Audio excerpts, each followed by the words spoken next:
সারা দেশের মুসলিম জনগণের মাঝে এখন একটাই প্রশ্ন, বাংলাদেশে কবে ঈদ উল ফিতর অনুষ্ঠিত হবে? দীর্ঘ 1 মাস সিয়াম সাধনার পর চাঁদ দেখার মাধ্যমে নির্ধারিত হবে শাওয়াল মাসের প্রথম দিন, অর্থাৎ ঈদ উল ফিতরের তারিখ। আসুন আজকের এই ভিডিওতে জেনে নেই আসন্ন ঈদ উল ফিতর কোন দিন এবং কত তারিখে অনুষ্ঠিত হবে।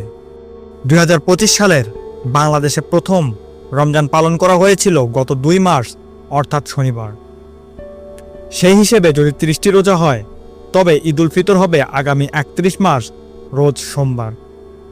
আর যদি 29টি রোজা হয় তাহলে ঈদ পালন করা হবে একদিন আগে, অর্থাৎ আগামী 30 মার্চ রোজ রবিবার। তো আসুন এখন জেনে নেই আসন্ন ঈদ উল ফিতর আসলে কত তারিখে অনুষ্ঠিত হবে। আমাদের সম্প্রতি অভিজ্ঞতা থেকে বলতে পারি, বিগত রমজানের মতো এবারও 29টা রোজা হওয়ার সম্ভাবনা অনেক বেশি।